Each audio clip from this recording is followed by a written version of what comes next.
All right, folks, we are back with the interview segment of the podcast, and I am super stoked to be joined by the one, the only, the Daniel Donato from Daniel Donato's Cosmic Country. How you doing, man? I'm good. I'm well. I Um, can't complain. I woke up on yeah, the right side of the dirt today, so that's everything's cool. That's yeah. cool. Yeah, we're just talking about this as a Sunday morning recording. I actually dig this too. Like I'm much more fresh and relaxed on Sunday morning because it's kind of the end of the weekend and whatnot. But I Whatever. want to jump right into it, because I'm excited to see. The first time I heard about you guys are everywhere these days. But I saw you at Kemba Live in Columbus when you opened for Green Sky. That was back in Mhm. March of this year, and that was really the first time I had heard of or heard Daniel Donato's Cosmic Country. I kind of had heard you through Nugs. I'm a Nugs subscriber and whatnot, and then got to see you again this summer at Dark Star Jubilee, Mhm. which I thought was just a fantastic performance in general. I want to pull up a quick slide of that. Thank you. So tell me a little bit about where you're at in the tour and what this year has panned out for you so far.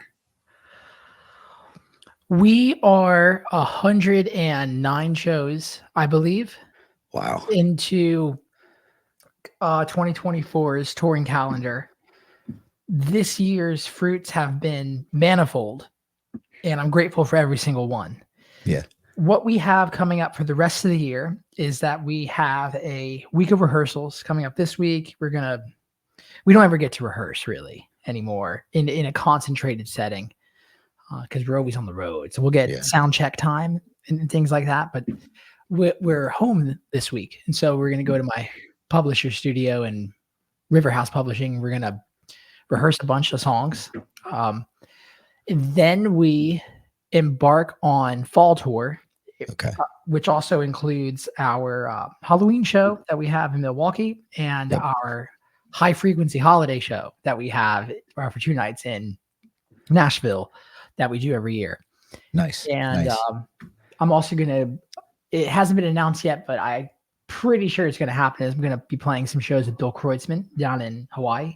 Oh, fantastic. After our 3-day run that we have in Denver with our brothers in frequency, the Kitchen Dwellers. So we're doing 2 nights at Cervantes and then 1 night at the Mission Ballroom. And then the Fretliners are also opening that show. So it'll be like a 3-act bill, like an old Bill Graham style deal, which is so exciting. I love doing those. That's super cool. Yeah, there's just a lot going on all the time. So you guys mentioned the Halloween show. Are you doing the theme thing? Like, do you have a theme picked out this year? Is it all costumed up, or is it just straight playing? I do. I have a theme picked out.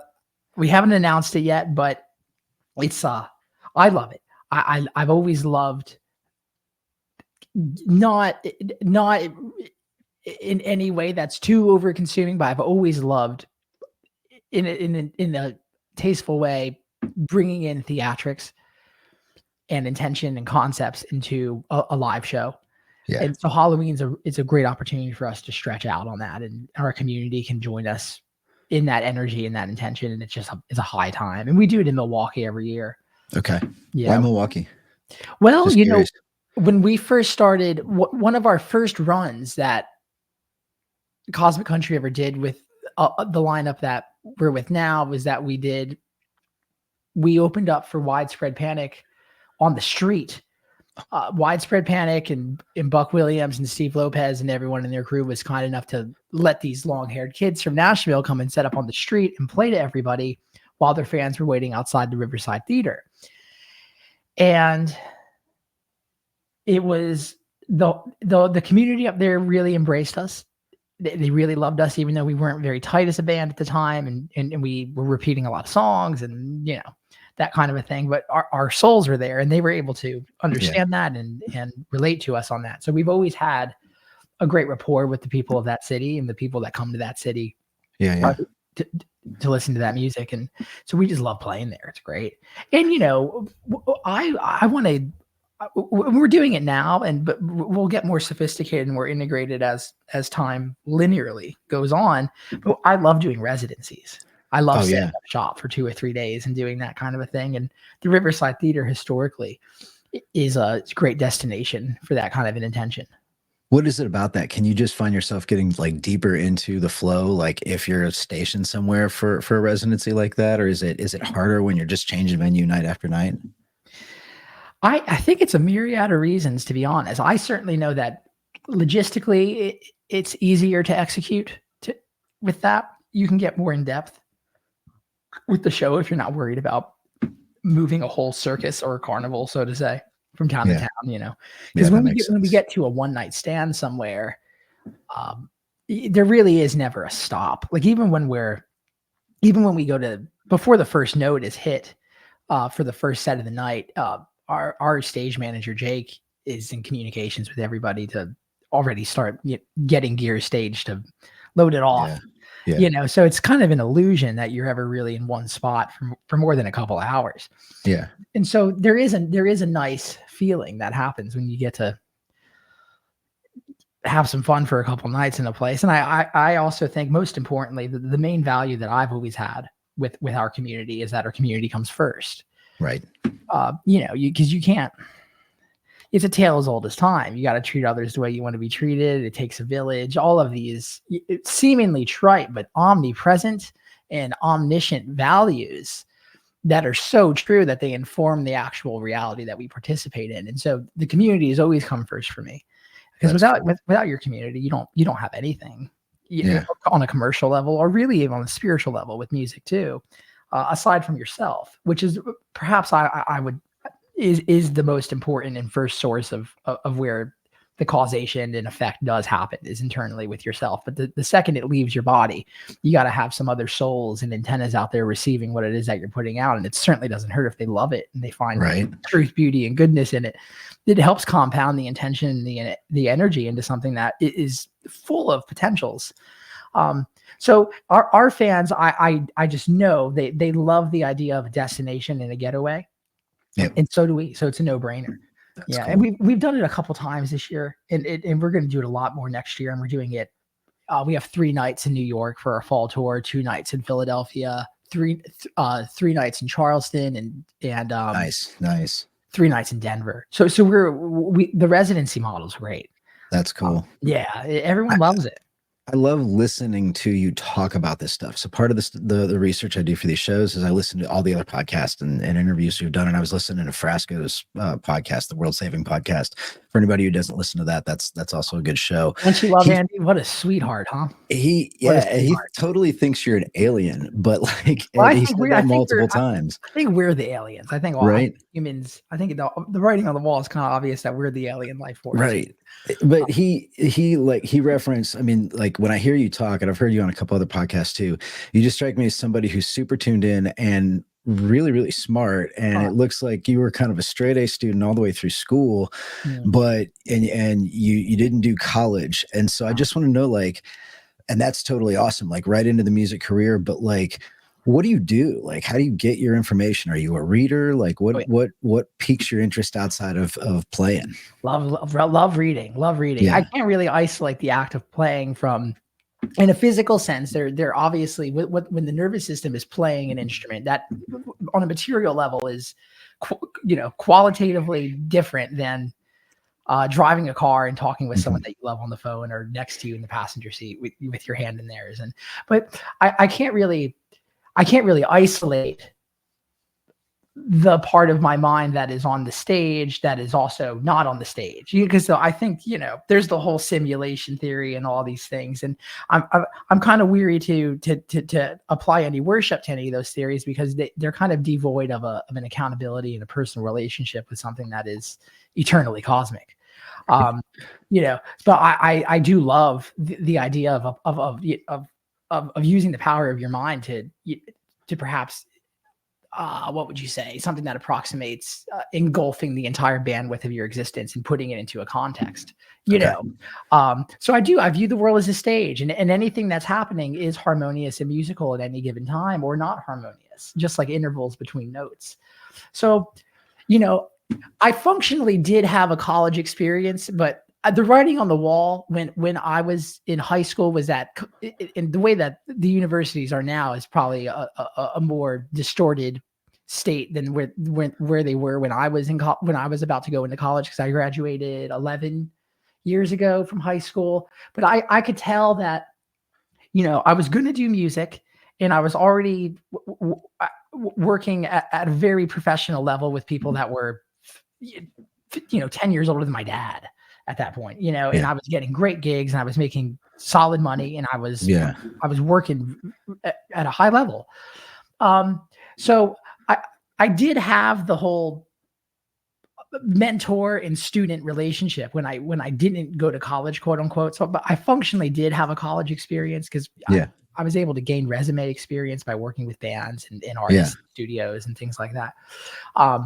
If I hadn't had decided to pursue music as a career, I probably would have gone to college. But there's that cosmological gravity of sorts that kind of attunes you to pursue things even when you don't really know why you're doing it. And I think it's, faith is something that I think lives inside internally and helps organize the emotions and the thoughts and the potentials of what you're going to do. But when you actually make an action or you actualize something, that's a whole different deal. But I always had the faith inside of me to pursue music and give it all that I had. Yeah. I worked fascinating. So hard. I just knew I was working just so hard. I didn't go to prom. I didn't really hang out with my friends after school and smoke weed and do any things like that. I was like very much, just for layman's terms, I was the nerd in school, but I had friends and I was, social and all those things, but I knew what I was about. And I was really able to have a lot of confidence and faith and not really thinking like everybody else. You seem like you figured that out early on. Like you had a very solid vision and direction, like from the get-go. And do you think your parents influenced that? I've heard on other podcasts where you talk about like the influence that your mom and dad had on you and whatnot. And so was that what was like driving your focus? Yeah, absolutely. Like, so the thing, I view it as concentric circles of relationship, right? So essentially a small circle, a somewhat of a bigger circle, and then bigger circle, right? So if you were to throw a stone into a river, there's ripples, right? And so I view there's ripples of relationships that you have. In the first relationship that and I feel like this is probably a transpersonal theory, but I will only speak about these concepts in regards to me. I don't want to project them onto anybody else or say that this is how they should look at it or not look at it. It's just purely how my trip has gone and how my personality is expressing itself and organizing these ideas. But the first circle I believe is between you and X, whatever you want to call it, and then immediately upon arriving into a conscious recognition of a space and time reality, you're encountered with the second circle, which is your parents. Okay. Yeah.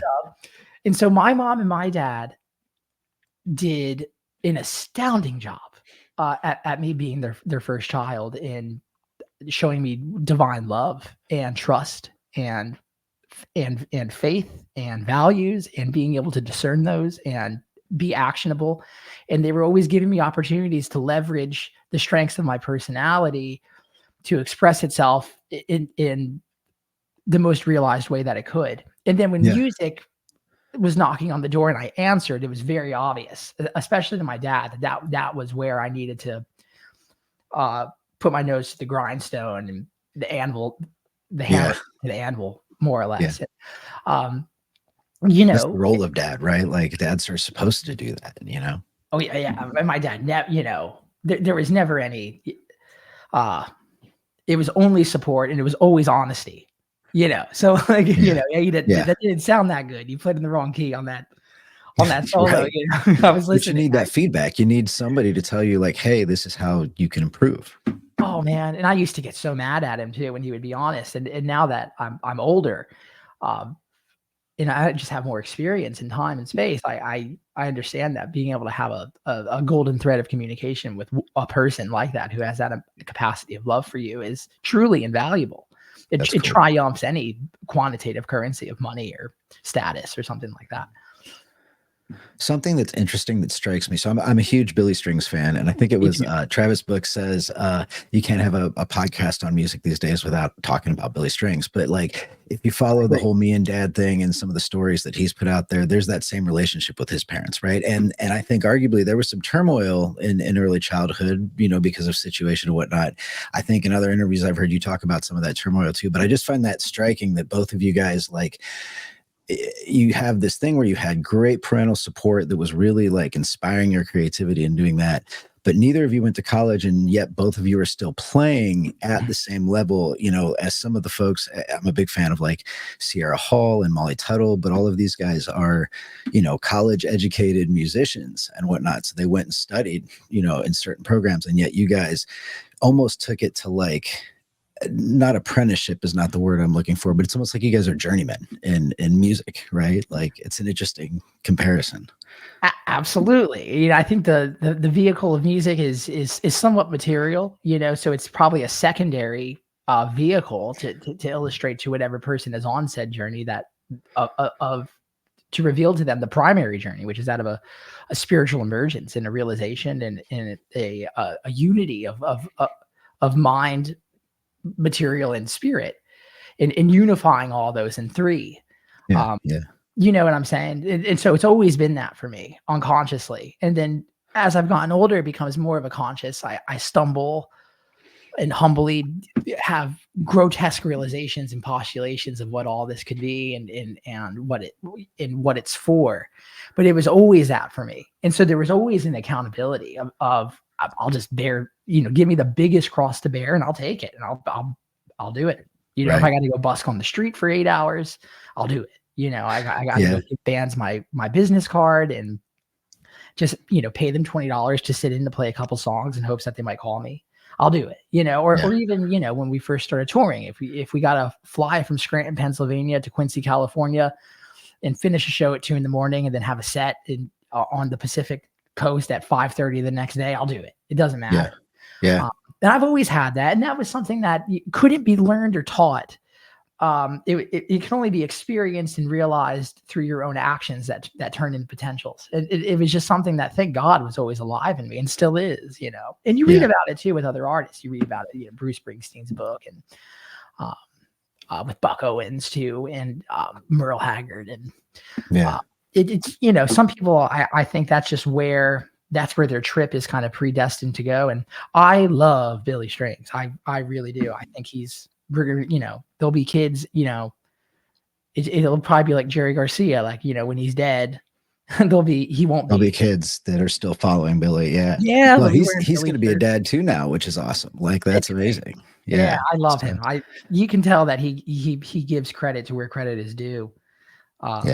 With his life. And, you know, he's not you know, it's the, you know, no respecter of persons thing. And this business is much easier to traverse, at least for me, on an internal level when I don't take all the credit for myself, because that's kind of how it gets socialized, is you're doing this and this is all you. And part of that's true, but to me, it's a very living, you know, moment by moment based, collaborative, experiential.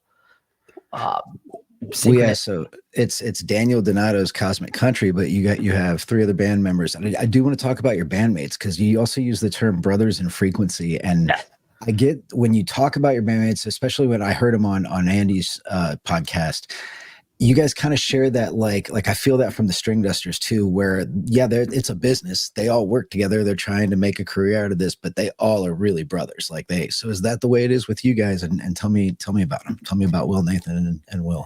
Yeah. On the business level, I'm definitively the organizing principal and the boss. Right. So I actually feel that helps organize everything in the time that we're in today, because it's really hard to be in a band today. It's not like, and I've had, why is that? Well, I don't have any sovereign experience based on these things, but I remember when I was talking to Bill Kreutzmann and his wife Amy and his manager Benji. We were at a sushi restaurant in Baltimore, and he's like, I noticed that your band has your name before the name of the band. He's like, I think that's a smart move for the modern time. And I started talking to him about it, and he just said he itemized a couple details that were essentially just like social and economic reasons, because the world we're in today is just so different. If you even think about it, you know, everything's way more expensive. We're not going to go rent a house in Nashville for $500 that 8 people could live in. It just doesn't work that way anymore. And then also we live in this time now where the individual is more or less on a parasocial level with Instagram or whatever social platform that you are, everybody is an individual now. Everybody has their own voice. And it wasn't really like that back in the day. It doesn't seem like it was. And then record labels were giving people boatloads of money, and they were still able to go and generate, and you wouldn't have to tour as much and do all these things. And so, I think the success of any enterprise, and I think it's that way with Billy's band too. Like, he's the boss, right. But they're all brothers, in everything outside of the business, they're brothers. And that's how we are in Cosmic Country. But all this, it's a lot to ask of people to go and sacrifice money and sacrifice time, as a democratic unit. It just doesn't, it's hard to do that now. Yeah. There needs to kind of more or less be one person who's willing to put it all on the line and then pay off the dividends to everybody else. And I had no problem doing that because I'd already been doing that for a decade plus before I met my band. Yeah. But in every other way, like we talk, before we agree on a set list and print it off, I ask everybody if they like it and if they want to change anything. And a lot of the times they're like, oh, I trust you with it. That's totally cool. And all those things. But I like a collaborative experience, mainly just for the idea of making sure that I'm not getting in my own way, or like I'm, thinking too much of myself, or if I'm missing something. But then musically, it's purely 25% across all four of us that are accountable for every single thing. And I think that's kind of part of the high wire experience of a 4-piece band in specific. Like, there's something very cosmic about a 4-piece band, and it's always been that way. And I don't know why that is, but there's something about everybody having the same amount of responsibility, and the whole ship can turn much faster if it's just 4 people, and it can also sink much faster. And we kind of, we look at it as like, if one of us is falling off, we all 3 of us could grab that one person, bring it back in, Yeah. If Cosmic Country adds a 5th, what instrument is it? Is it dobro? Is it fiddle? Is it what is it? Pedal steel? Okay. Yeah. Which we will. We just got to get to the time. We got to get to the environment where the logistics and the reality is there for us to do it. It's just not there right now. Yeah. Yeah, it was like my son and I recently went to the Buckeye Country Superfest at the Horseshoe in Columbus. Great show. Billy played there and Turnpike Troubadours. But everybody had pedal steel. Like, I think Billy and those guys were the only people that did not have pedal steel at that concert. They added Alex, so when they started really like selling thousands and thousands of tickets consistently, they were able to add in Alex, because it was easier to bring somebody into the organization at that point. There's a lot of moving pieces that aren't necessarily materially obvious to somebody who's going to see a show, which I'm sure you're obviously empathetic to, but there's a lot that you got to, and all that costs money. Oh yeah. So you got to get all that stuff going too. And, I won't say who it was, but there was a friend of mine who played in a band with a fantastic country artist. And I remember going to see them play at the Ryman Auditorium, and they played 3 nights in a row. Yeah. And it was 2015. And, you're bringing in a decent amount of money selling out the Ryman 3 nights in a row. And I remember the band was, this was a few years after my friend had left that band or playing with that artist. And he was telling me that they got paid $150 a night to play in that band. Wow. With the artist when they were headlining the Ryman Auditorium. That's extremely low amount of money to pay somebody. That's incredibly low ball. I wanted to make sure that my band is that we could all make a living and be comfortable and not have to go do any side gigs, to really do what to yield the fruits that we invested our faith in, so we can have a living and just play music and focus on Cosmic Country. And then everybody else in Cosmic Country also has the time to focus on their own side projects. And we can promote all that on our own platforms, that the attention that Cosmic Country has garnered. So everybody can kind of have, essentially like an American experience of being entrepreneurial and saying what they think and creating art the way that they see the world. Yeah. And I love that, it doesn't need to be a situation where a lot of bands, like, it's particularly in like the popular country scene, where you sometimes you have to sign contracts that say, we'll pay you a salary, but you can't play anywhere else, and you have to be on a moment's notice, be able ready to go and play this show. And I never liked that. I wanted everybody in Cosmic Country because it's mostly my thing. Like, this especially on the business level. And I know that, you know, so I want everybody to have the freedom to go and make their own music and put out their own records. And in due time, they can go do their own tours. I mean, it's interesting because you kind of talk, you talk like a lot of other, so at my day job, I work with small business owners to do like digital marketing and stuff, but you talk like a lot of other business owners that I know, even locally, in terms of like, there's an operational cost to everything. Someone has to assume the risk. And I think a lot of people get into a business and they think, oh yeah, I want to be a partner in a business. And it's like, well, there's an upside to that, but there's also a responsibility and a risk to it, right? Like if things don't go well, somebody's got to pay those bills. And it's interesting to hear you talk, because you talk, like a much more mature business owner of many, many years. It sounds like you've had your 11 years, your overnight success in 11 years, I guess, if that's what it's called. I started playing music when I was 14 and I'm 29 now. And the thing that happened with me was the second I started playing live, and I'm so fortunate for this, man. It was, I instantly was thrown into an arena of professional operation with peers that were dependent on that income to feed their children. Okay. It wasn't even it wasn't even an immediately self-propagating desire to go play a gig and so I could buy a cool leather jacket. It was the guys I was playing music with were trying to put their kids through school. Yeah. And so the values that I was instilled with were, and they were very transparent about those with me, so I kind of had the fear and the urgency of professionalism instilled in me just on a very obvious and brotherly level when I was really young. And so it was always a business, and there's no lying about that. And the flesh is fact. Yeah. And you need money to do things, especially now. And I think money, it's very revealing of what your true values and your desires are.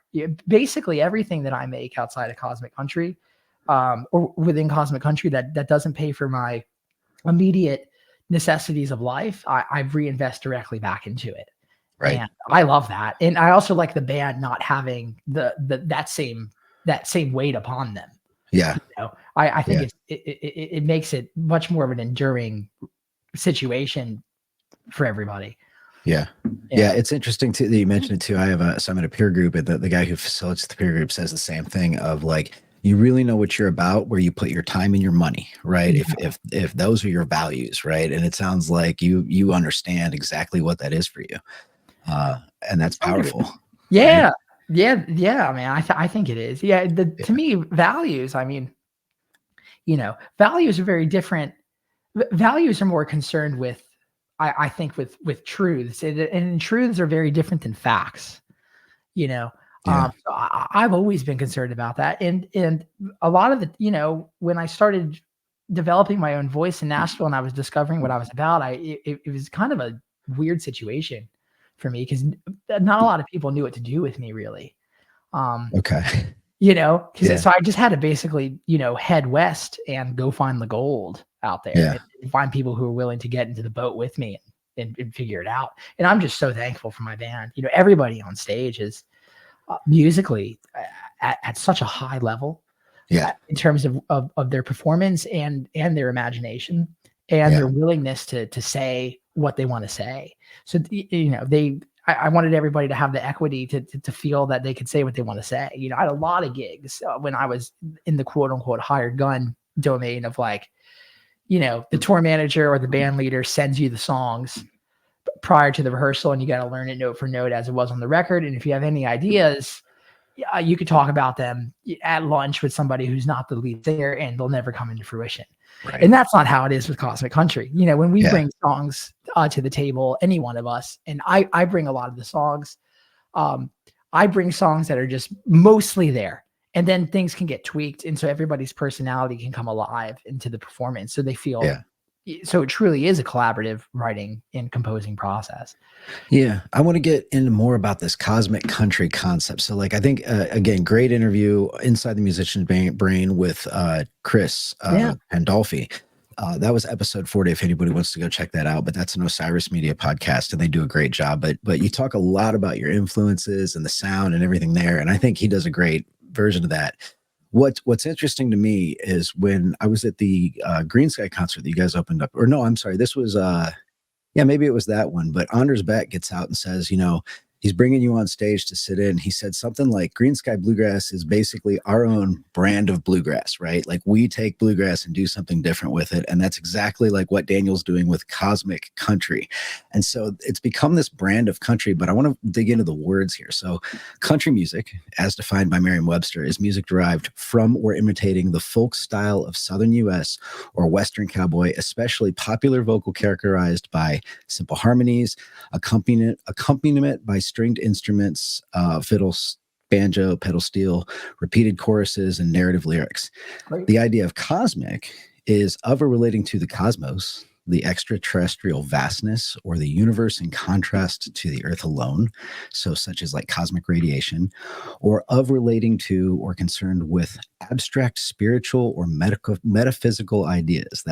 So cosmic wisdom, right? Oh, yeah. Or characterized by greatness, especially in extent, intensity, or comprehensiveness. So a cosmic thinker. So these are you take cosmic and country, and that's the difference, or that's the definitions of these words, and words matter. So dig into that. Like, how does that define what you guys are doing?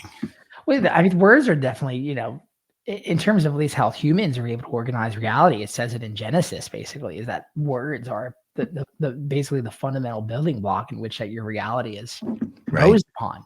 Yeah.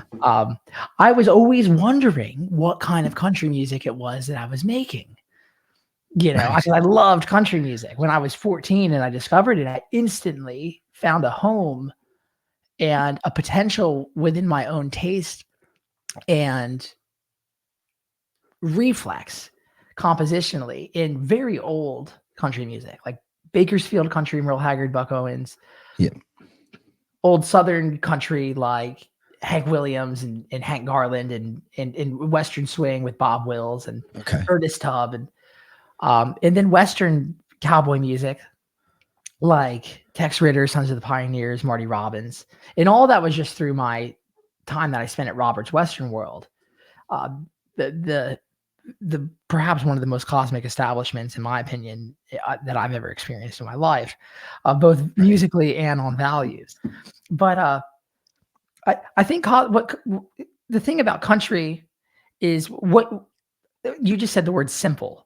It was included in the Merriam-Webster definition, simple harmonies and repeated choruses. So something that's explored, essentially. Yeah. To repeat something implies that there's an order that's already been established, and you're just exploiting it again and doing a repetition there. Right. So country is more or less something that is simple, like 3 chords in the truth, like Harlan Howard said, which is very, I think, very enduring. It's in line with what Bob Dylan said too, like when he was talking, what John Lennon said with David Bowie, and he was talking about it's simple. You just gotta, songwriting is you gotta say what's true to you, make it rhyme, and put a backbeat to it. You know, so I like the idea of simplicity, but within an arrival of simplicity within anything, you're able to see the perhaps the as above so below to it on how it relates to something that's cosmic and essentially infinite and omnipresent, omnipotent, and omniscient, and always expanding. And I like there's a constant relation between those two things, between the cosmically infinite and then the simple country. There always is. And so, you know, I love, and I also, the thing is cosmic country is a platform for songwriting, but it's also a platform for musicianship too. Right. And so as a musician, I had a lot to say that we're typically in country music, like outside of someone like Bob Wills or Willie Nelson or Waylon or Merle, a lot of the times the lead singer is kind of just strumming 3 chords or so, and then the rest of the band plays. Yeah. But I always played. You know, I was always picking and like learning Hank Garland songs or Don Rich instrumentals or Buddy Emmons solos off Ernest Tubb records and stuff like that, and learning fiddle tunes. And because that's how I started was really through shaking hands with lead singers and then really getting to know the guys that were in the band. Right. So I was always a player.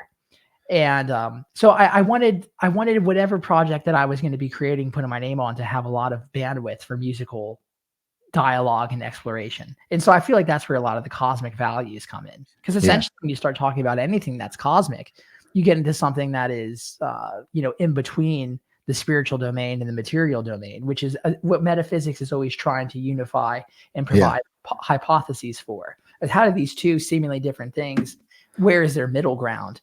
So is that where brothers in frequency comes from? Like you talk about that, that mix of the two. I can see when you guys are on stage, like maybe that's when you hit that frequency and suddenly you guys are on the same page. There's a conversation happening and you just look like the band looks different. Like when you hit that, it's really interesting. Like there's just this whole energy that changes.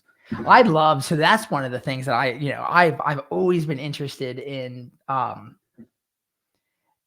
maybe like in a neurological sense, which is essentially physical. How can there be a physical reflection of something that's going on spiritually? How can the spiritual attunement of values actually reveal itself in a way that's visible?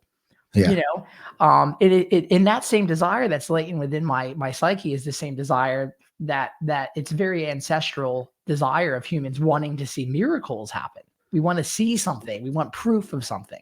Right. And the proof to me is very nuanced and whispering and ever present. And it's there if you're looking for it, but it's not going to come falling out of the sky.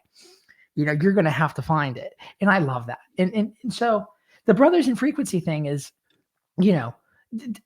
out of any temporal mortal personality that's ever been able to organize religious insight and spiritual insight for people that follow them, whether it's from the East or to the West, the brotherhood of man seems to be a lowest common denominator. Yeah. Okay. I get that. Yeah. That's the thing. Like that's what we're supposed to figure connection out down here. Yeah. Siddhartha might have said that everybody's the Buddha. Right. That was his way of saying it. And you see the Buddha in everybody. And then Jesus said to love your brothers and love your neighbors, you love yourself. St. Paul talks about the body of Christ being the people, the body, right? That's right. Yeah. Yeah, absolutely. I love that. And I think that's hard to do. Yeah. So that tells me that's right. Because it's not easy all the time to love everybody. It's hard to love yourself sometimes, Amen to that. Yeah. Yeah. And so, and if that is the truth, if the truth is that, like the Bible might say, is the light that guides every man in this world and the kingdom is within you. If it's within you, then it's within somebody else. Or if you go to the East to Confucius, or you go to somebody like Siddhartha, you would arrive at other ideas that are essentially just reflective of the same value, which is that what you have, everybody else has the same light. So to recognize your light is to recognize their light, and to propagate their light is to propagate your light. Mm-hmm. I love the as above, so below thing, which is kind of a bit, I guess it was first historically, the historicity of it can be, its first instantiation would be more like a Hermetic philosophy, like Hermes Trismegistus. But it's not proprietary to that train of thought. Melchizedek in the Bible says it too. It's the as above, so below. And so if you look at which essentially in the East arrived at that concept, through the yin and yang and the Tao Te Ching and the 64 principles of that, where essentially, for everything that's above, there's an equal so below. And then Freud stumbled upon the same reality with the iceberg, and then with the conscious, and then Carl Jung expanded on it in a brilliant way. But so the way that I see it, man, is that, if there's 8 billion people that all have amazingly orchestrated and strong personalities that are all unique to themselves, then that's above. So you have what is an incomprehensible amount of variety and functionality. Then below, there must be a one. Right. There must be a oneness where all this can be accredited to, and perhaps was the causation for all this. And I love that. And so it's interesting. Brotherhood thing comes in for me. Yeah, and I think, to music festivals, like I know for me, I'm not a huge, like, clearly I'm a churchgoer, I guess, but it's that type of organization has never spoke to me. But I go to a music festival and I witness that connection on stage. I see a group of people get together and suddenly they look at each other and there's this extra connection of energy. And for me, that's a transcendent experience to witness it, right? That helps me connect. It's almost like that's the beacon that's swallowing everybody in the crowd up. And I have to think that I'm not alone in that. That's the reason why there's 800 million people that go to music festivals across the world, and there's hundreds and hundreds in the US. So it's what you guys are doing on stage, I mean, it is spiritual, but I think that for a lot of people, going to music festivals is that spiritual experience. That's where they fill their cup, if they will, with that energy, right? Absolutely, brother. I love that. That to me was always something that I was unconscious of. But it always was. It was always pushing me. Is that music is more than what it materially seems to be. Yeah. And I could spend hours talking about my ideas about that, but I think that's the synopsis in the most simple sense. And I love that is a source for people of a true personality experience, of experiencing real values. Experience is it's a time-based phenomenon. To experience something means that there needs to be actuals and potentials, and it means that there needs to be before, a present, and a future. But there's a lot of writing on the wall through all kinds of different religious ideologies and spiritual concepts, that there's also a domain where it's absolute and there is no experience. It's just absolute. There are no actuals and there are no potentials. It's an unqualifiable, absolute, static, totally realized domain, spaceless and timeless. In music, in a very probably brusque and childlike way, humans have been able to use what is, in terms of physics of the universe, been able to devise mechanisms to actually portray some of these realities and these values. And so I think that that's what we're all unconsciously, like a moth to a flame, being attracted towards, is that there's something more happening there that we don't quite understand. And there's so many brilliant parallels behind behind the 7-tone major scale in the 12-tone Western system that Pythagoras was able to construct, or actually, I would say maybe discover, like an archaeologist would. That there's so many parallels in the way that those notes behave with each other that are correspondent with realities that are seemingly eternal. Like three, chords are made up out of 3 tones. Right. And then if you're also and there's a 1, and then there's a dominant, there's the 5, something that's kind of unchanging, and it's actually called a perfect fifth relationship. So it's a perfect relation between 1 to a 5, and the dominant could be likened to a father figure of some kind. That's a fascinating. I've never heard anybody make the comparison to music, like theory, like that to like spirituality. But that's an interesting. Like, now that I'm thinking about it, I'm like, yeah, you can see that reflected through a lot of the different worlds, faiths, and religions, and whatnot. It's interesting. I love it. Yeah, and there's also a duality of good and evil within music, right? Major and minor chords, and then there's also relative minors and relative majors, where one major key will actually share the same key signature, the same composing notes as a minor key. Right. So it's just the perspective or the framework where you're starting from, are being played, that actually makes it good or bad. But there's an omnipresent control and benevolence.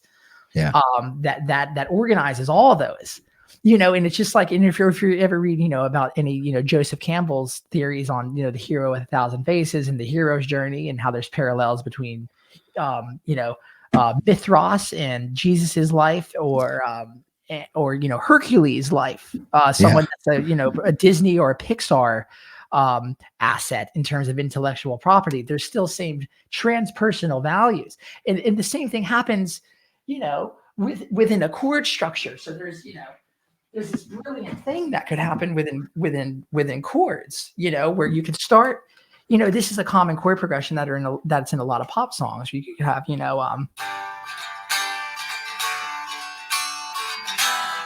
country roads take me home to the place I belong. So what's going on there is amazing because you have the 1 chord, which is the place of your home. It's where you started. It's the 1. You have the 5 chord, which is the dominant leading chord. It's going to bring you somewhere. And all the tones that are around it are, in terms of gravity, tensional to the notes that make up the 1 chord. So we have our home. We have a call to a journey that's going to bring us somewhere. It's going to bring us somewhere minor and dark, even though that the notes are the exact same as home. It's seemingly different. And then you have this 4 chord, which is kind of analogous to the 1, but it's just a little bit different. It's a place of change. And then the place of change from the darkness brings you back home in a cosmic circle to the 1. Oh, that's phenomenal. Yeah. It's unbelievable to see all these parallels happening, and they were completely unconscious to us. And the more that we get to engage with them and bring them into form through our own personality and our own voice and our own way of seeing things in the world, we get to see these values come into fruition, and we actually get to experience them and neurologically feel them in our blood, in our nervous system, and then lyrically have all these images in mind. And it's an astounding endeavor. Yeah, I love music. Right. you are on a different level, man. Like this is really fascinating stuff. We would be remiss to not mention this. You talk about spirituality. We talk about all of this interesting stuff. Nowhere else cool could we do it. If I can get my thing to work. Oh yeah, is in a cave, right? So we have to talk about Camp Cosmic and the fact that it's at the Caverns in Tennessee, which is an amazing place of energy. I've been to some shows, and I think you know Todd. Todd was guest number 1 on this podcast. Yeah. It's pretty early on. So tell me about Camp Cosmic. This is year 2 for you. Yeah. There's a lot to go on with that. You know, Carl Jung talks about he does symbolic analysis within dreams and stories that affect people emotionally. In the cave or the forest or the ocean, when Noah gets swallowed by the whale, you have to go into a place of darkness to discover the light that's within. And so I wanted to, in a real time space sense, develop and curate an actual physical experience for people to go and do that with Cosmic Country. And so the Caverns was a no-brainer. And then everybody, Todd and everybody and the whole team that's down there at the Caverns, they've been astounding to us on the business level and community level. So we love them. They're amazing. Yeah, he does. I mean, like, yeah, nice. Yeah, this is just for anybody who's watching the YouTubes. There's an audio component to this. So if you're listening to the audio, make sure you go over to the YouTube channel to look for these videos. But this is the cave stage. I'm blown away at the acoustics, right? Like, how do you dig down into a cave and somehow figure out how to get it not to be so live that people can actually play music? Like, as a musician, is it difficult to play there, or do they have it figured out from a sound standpoint? It is difficult. Yeah, you have to. It helps me just to be aware of the environment that I'm in and not realize that it's a one-size-fits-all approach. You know, and our lighting team over there. I think there's Justin over at LS Dream. They're astounding. And then our front of house, Sean Grogan. There was a lot of conversations that went into how do we make the acoustics most optimal for the show, and it was a lot of work. And there's a lot going on in that cave, and there's a lot of unconscious strings that are being pulled when you go into an environment like that you're not really necessarily aware of, because you're in a very old place. That's been exposed to a lot of energy and a lot of different life patterns, much longer than the Ryman Auditorium or a music festival that we might go play outside somewhere. So it's a special experience, and it's also in Tennessee, and I love Tennessee. I've been here since I was 8 years old, so it's a great place to have everybody kind of come home to and come to camp with us. So you guys are camping out in the festival. I got my tickets. I was able to get in on the early bird thing that was earlier this week. So I'm actually, when I go and do festivals by myself, I usually just tent camp out of my truck. It's a lot easier. I have production equipment and stuff, but I'm taking the trailer down for this one, and my brother's going to meet me, and so it's going to be at a big event. But right on. Are you camping in the campground, or do you guys stay in the behind the stage area? I think we'll probably just have a bus, and we'll stay on the bus this year. Yeah. I'm not really sure. Yeah. But The camp jams are awesome though at the Caverns. Like the late night, just walk around. You guys do that? You walk around and jam a little bit? We couldn't do it this year. There was this past year, I think they had like another event coming in, so we had to. We weren't, but the last year's event did well enough for us to secure more days on the calendar here, so we can do that. And yeah, absolutely. Nice. I love the idea of a band throwing a festival. It's such a entrepreneurial experience, and it's so fun, and it's so inclusive for everybody who really loves any band. Yeah. Now, is it just you, or is there a lineup that's going to be announced, and when will we hear about that? We're going to announce the lineup in January. Okay. Awesome. Who's going to come play? But I really want to. I kind of always had the idea of just mostly keeping it to Cosmic Country. It's kind of like how Fish does their festivals. Yeah. That's the same thing. Like Acoustic Hookah is big. I'm a big fan of theirs, and there's usually 1 or 2 or 3 other bands at a Hookahville, but I'm there to see the 2 nights of Acoustic Hookah do their full set and show and stuff like that. Yeah. So yeah, there's nothing wrong with that. That's great. I think it's the more the merrier. Yeah, and I'll put links in the show notes to tickets. April 11th through the 12th next year, 2025. I love that it's an April festival. That gives me a great excuse to get out there and get there early. But that's going to be at the Caverns in Pelham, Tennessee.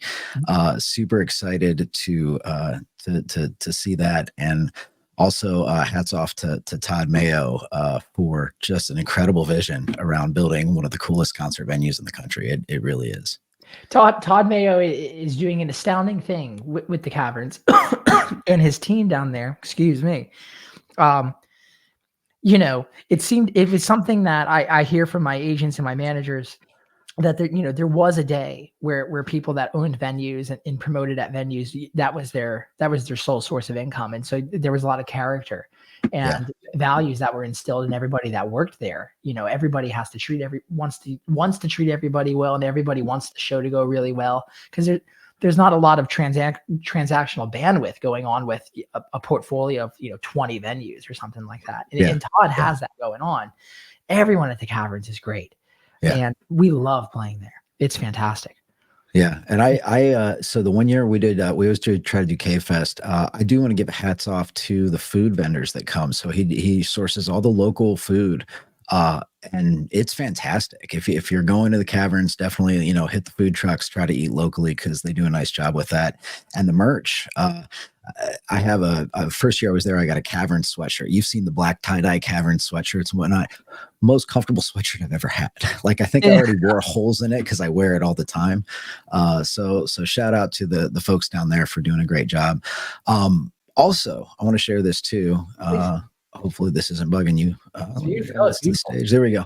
I get to go to this. You guys are playing at, I actually learned about Black Swamp Arts Festival from your emails. And this is right up in Bowling Green. So like 2 hours from me. I'm in Columbus. Right. Free festival. And you're playing Friday night at 10, correct? That's right. Yeah. And then was it Chris Jacobs is before you at 8. So we're going to try to get up for that as well. Have you played with Chris? Have you jammed with him? I love Chris. He's a fantastic artist, guitar player, writer, vocalist, and he's an amazing father to his daughters. And I love that guy. We did when we went out west for the first time last year, Chris was gracious enough to join us to help come and open the shows, and he's awesome. And I love his new record with Jerry Douglas and Billy String and everybody on it. I think it's great. Yeah, I just learned of that. He was doing the podcast tour to promote that, and I learned of him, and I'd never heard of him before. So like all people driving and listening to podcasts, I switch over. Okay, I want to hear this guy now, and hooked like right off the bat, like on Spotify. So I'm excited to see Chris play. This is again September 6th, 7th, and 8th, 2024. Chris Jacobs on Friday at 8 p.m., followed by Daniel Donato's Cosmic Country Friday at 10 p.m. This is a free festival, which is phenomenal. It's a city festival, right? So there's going to be tons of food vendors and everything. But for folks listening in Ohio, and right now a lot of the audience is in and around Ohio, make it up to Black Swamp. I think that's going to be a good one. I'm going to put a bunch of links to all your stuff in the show notes. Just want to show this to the audience too.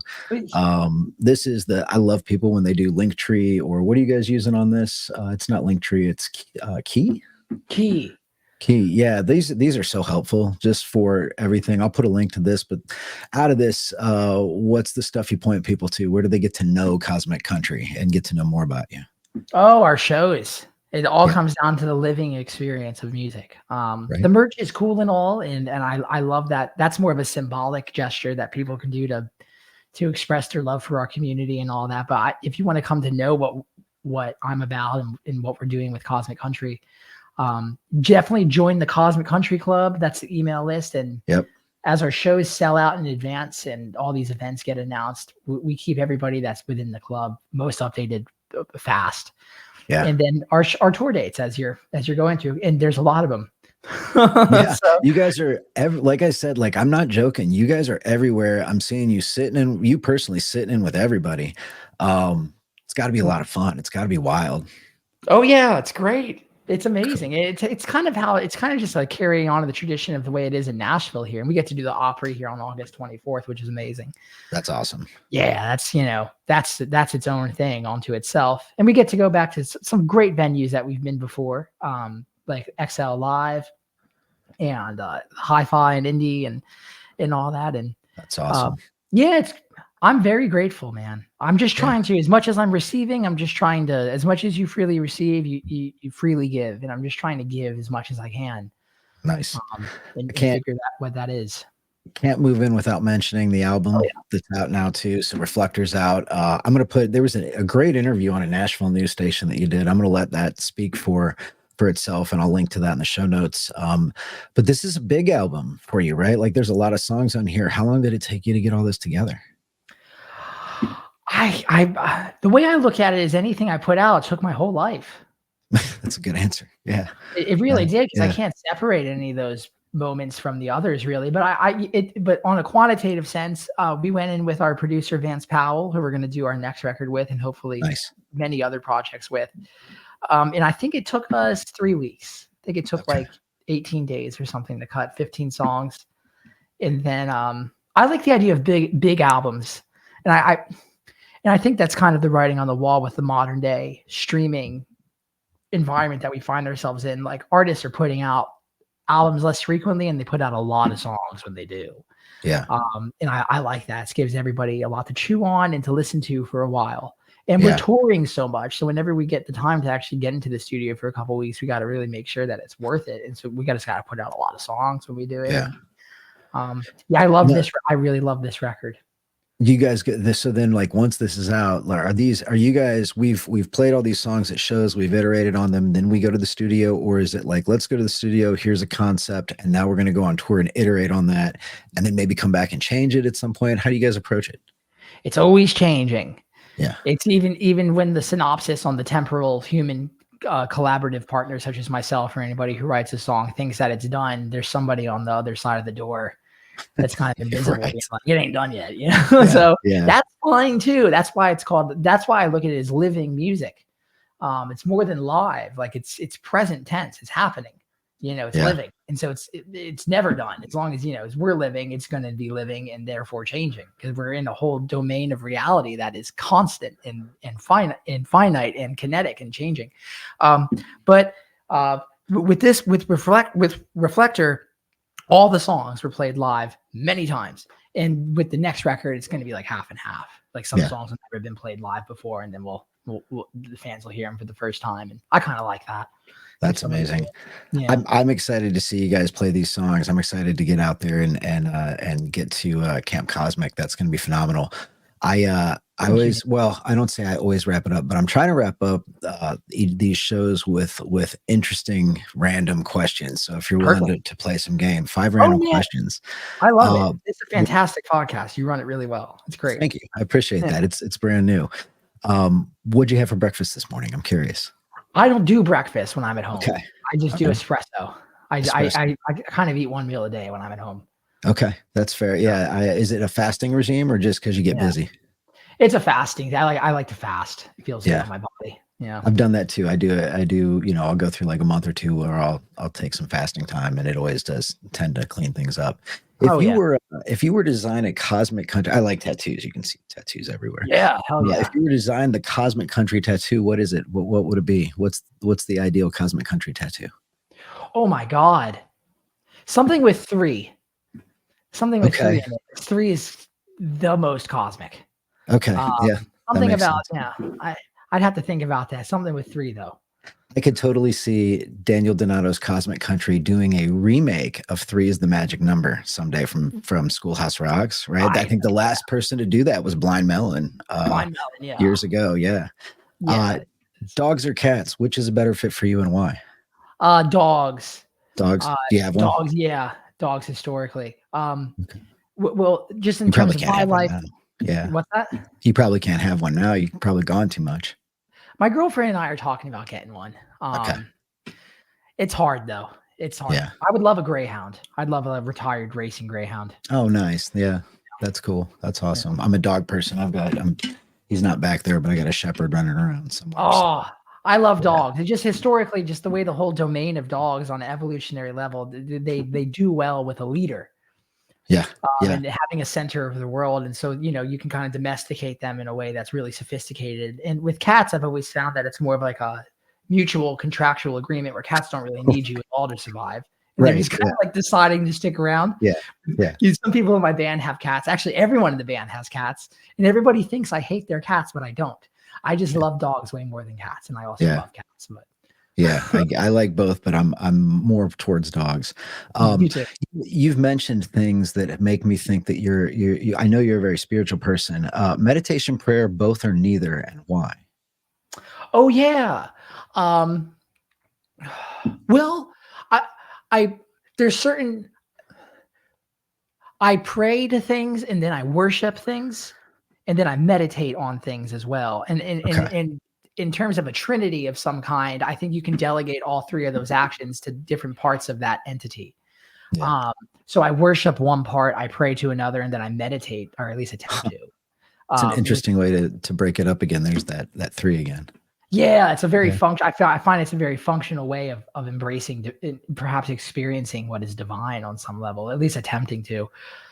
I'm very I'm very conservative in my idea of thinking I do any of it very well to espouse like any virtue unto myself. But I try really hard every day. There's I live out. That's all you can do. That's all they want you to do either. I'm out here in the country and I'm surrounded by trees. And so I turn on some Claude Debussy and then I'll do, 15 minutes of that. Yeah. That's awesome. Yeah. That's cool.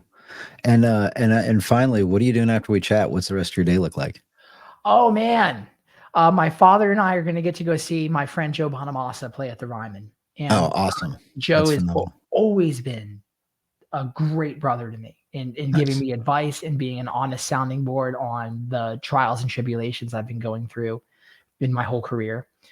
He paved a great way for the entrepreneurial musician to go and find their own slice of the pie. Yeah. And so we get to go see him tonight. He's being kind enough to get us some seats and some passes, and we'll probably go get sushi before. Yeah, it's good. Nice. But between now and then, I'm just going to work on songs. We go into rehearsal this week, so I'm just working on music. Nice. That's cool. Yeah, I'm always quietly jealous of you Nashville folks and you and the Denver folks, because they can just go to these amazing venues and see wonderful music all the time. And so enjoy that, man. Enjoy the afternoon. And I can't thank you enough. You are a fascinating dude. This has been a really fun interview. I appreciate you taking the time to do it. And I'm looking forward to see where you guys go. I think Cosmic Country is going to take off like a rocket ship. So thanks. Well, you're fascinating as well. I love getting onto a podcast where somebody has a vision and they're curious and they also have their own way of saying things and they want to say it and you run it really well. This has been, I appreciate that. Thanks for having me. Well, hey, thank you so much, man. We hopefully we'll catch up when we're both in Tennessee. I'd love that. Yeah, absolutely. I'd love that. All right. Cheers, man. All right. See you, brother.